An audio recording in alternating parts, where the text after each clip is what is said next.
Welcome to The Explainer. Today, we're setting the stage for an absolutely epic historical look at three ancient kings, and really the universal seasons of the human heart.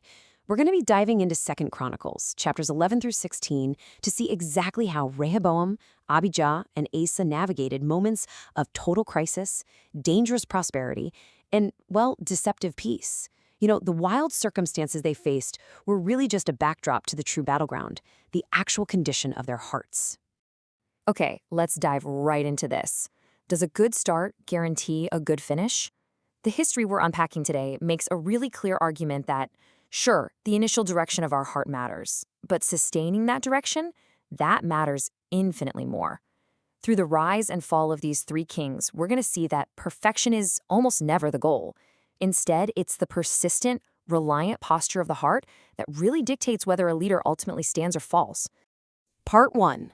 When Things Fall Apart. Rehoboam's Choice. So, picture this. King Rehoboam inherits a kingdom at the absolute height of its power, only to watch it instantly shatter into pieces. Naturally, his first instinct is to force the whole thing back together through a violent civil war. But surprisingly, when a prophet tells him to halt the attack on God's orders, Rehoboam actually listens. No way, right? Instead of fighting a war he literally can't win, he totally shifts his focus. He builds up defensive cities in the territory he still controls, and he opens his borders to welcome true worshipers who are fleeing the brand new idolatry up north. Basically, he prioritizes pure worship over military aggression. He makes the hard choice to faithfully defend what he has rather than violently chasing down what he lost. So think about it. In a broken situation, what do you protect? When things completely fall apart, our gut instinct is usually to fight for our pride, right? To forcefully jam the pieces back together. But Rehoboam's initial obedience really challenges us to ask if we're willing to just stop our own aggressive plans, accept the new boundaries we've been given, and focus on protecting the core values that truly matter.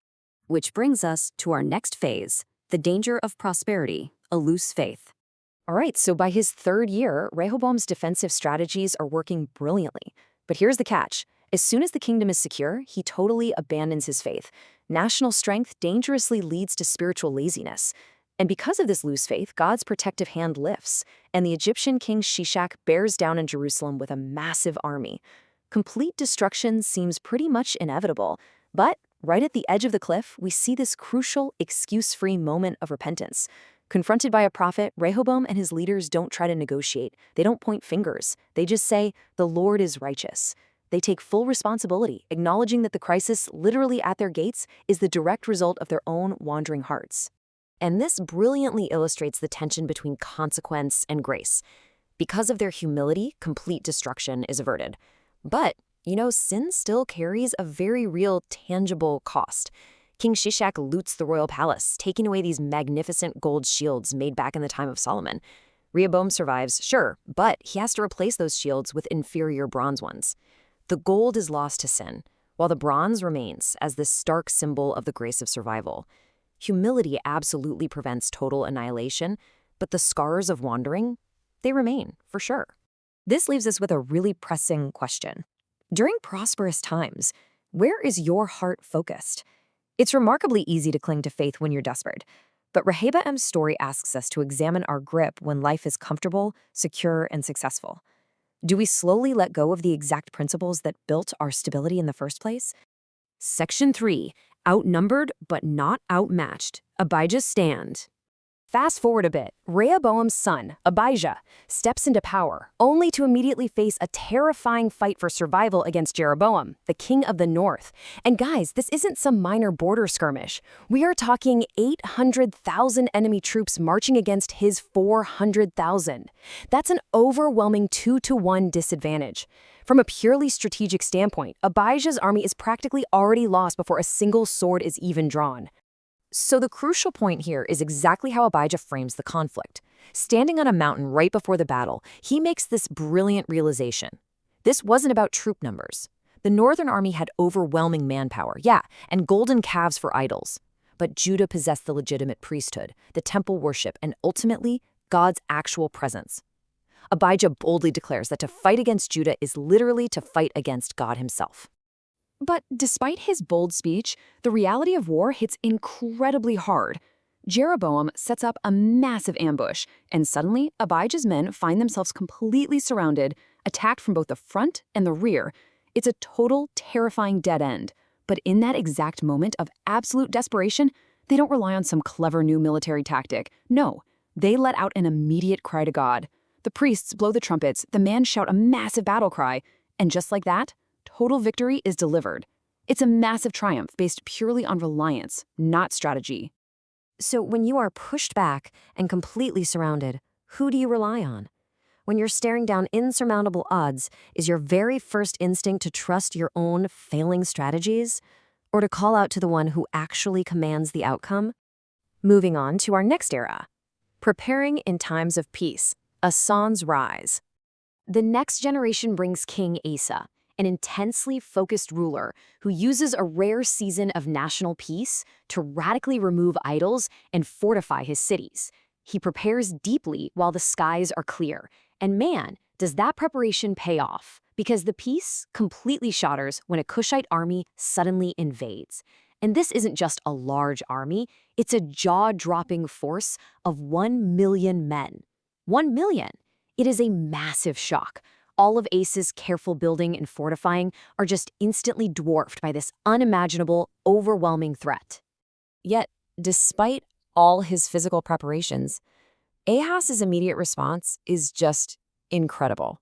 He doesn't look at his high walls and boast in his own strength.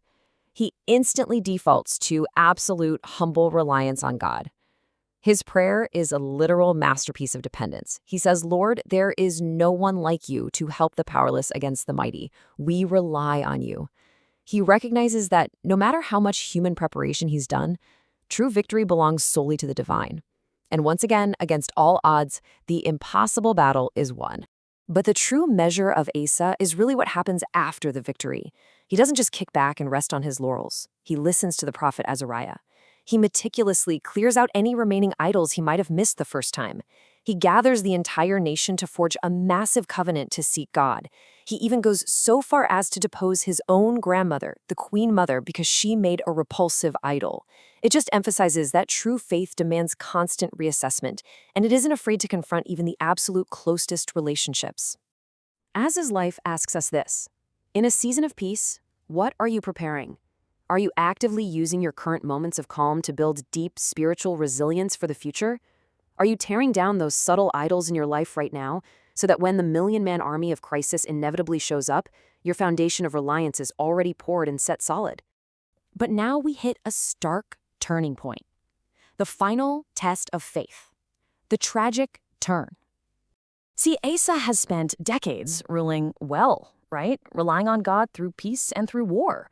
He starts with those early reforms, achieves miraculous victories, and enjoys 35 long years of peace. But as he enters his twilight years, a border blockade by a rival king threatens him. Now, instead of praying like he did decades earlier, Asa takes silver and gold straight from the temple to basically bribe the foreign king of Aram to attack his enemy. It's a very clever political move, and honestly, it works. But strategically brilliant as it might be, it is a devastating spiritual failure. Decades of incredible faith just unravel when he chooses human maneuvering over divine reliance. God sends the prophet Hanani to confront Asa about this huge betrayal of trust, delivering this very famous quote: "The eyes of the Lord range throughout the earth to strengthen those whose hearts are fully committed to him." Hanani reminds Asa that God was perfectly capable of saving him yet again. But instead of repenting, like his grandfather Rehoboam did, Asa absolutely flies into a reach. He is so blinded by his own pride and his past successes that he literally throws the prophet into prison. Crazy, right? It is such a heartbreaking conclusion. In his final years, Asa is afflicted with a severe foot disease. Yet, even in his pain, he stubbornly seeks only human doctors, never once turning his heart back to God. His lifelong habit of divine reliance, the exact thing that defined his greatest victories, had completely vanished by his final days. He dies in his pride, serving as a really tragic reminder that a strong start absolutely does not guarantee a strong finish. So we've seen 3 kings, 3 different eras, and 3 completely distinct approaches to crisis, prosperity, and peace. But the fundamental issue remains exactly the same for us today. Right now, in this moment, who are you truly relying on? Because faith isn't just about how well you start the journey, it is entirely about a sustained, humble, and reliant finish.